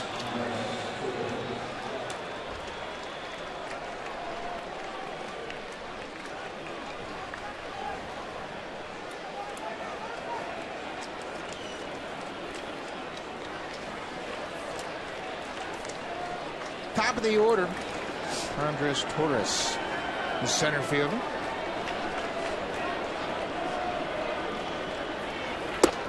There's a strike. He jumps ahead of Torres. Casey Jansen just in case. Casey's been great as the closer. He's 3 for 3 in his save opportunities since he's been elevated to that role.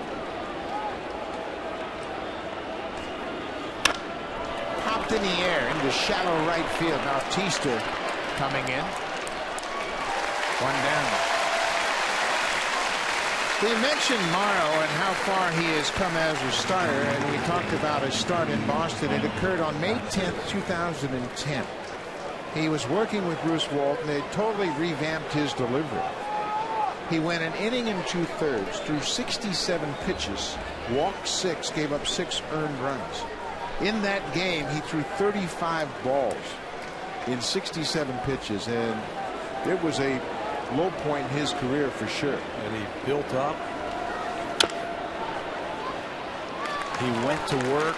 They went down in the bullpen. They had session after session about revamping his windup, the way he starts, the way he breaks his hands, his grips on certain pitches. And you can see all the hard work, why it's paying off right now. And Bruce Walton certainly gained his trust through that period.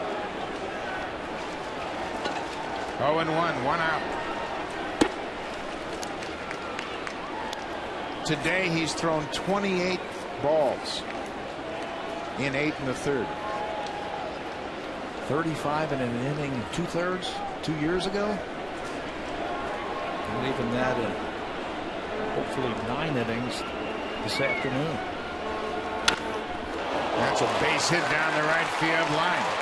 Ball bangs up against the wall. Bautista's going to second. Here's the throw and the tag. He's out. What a great tag by Escobar. And Terry Collins is going to argue with Brian Knight at second that there was no tag. Escobar made a swipe. Yeah, Baxter was arguing so much. So was Thomas Goodwin, the first base coach. That tells me that maybe he didn't tag him. But what a play by Bautista in right field. Watch how quickly he gets it in and on a fly. Gets the runner at second base, banged out of there by the umpire. Bautista made this play. Look how quickly he catches and fires a strike to second. And he did miss him. He missed him, and the umpire can't see the glove. You can see the swipe, and Escobar sold it to Brian Knight, the second base umpire, because he was in front of the base runner. He saw the positioning of Escobar and the fact that he made a swipe tag at it. So now they're 2 down, man at third base as Hairston goes first to third. And now Daniel Murphy.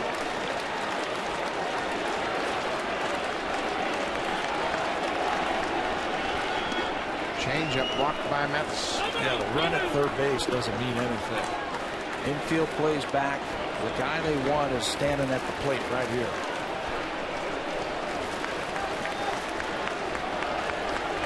Totally different ball game if Baxter is called safe at second. He represents the tying run here in the 9th, and there's just 1 out.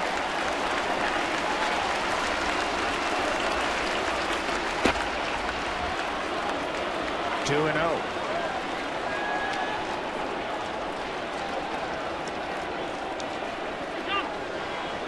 Lucas Duda is on deck. Duda had a double his last time up. A line drive down the right field line.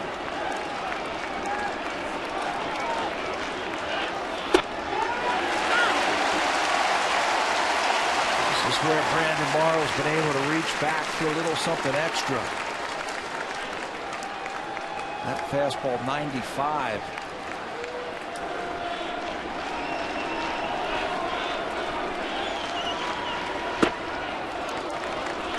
Another fastball, but this one missed downstairs. Murphy's got an 0 for 3. And his average now at 325.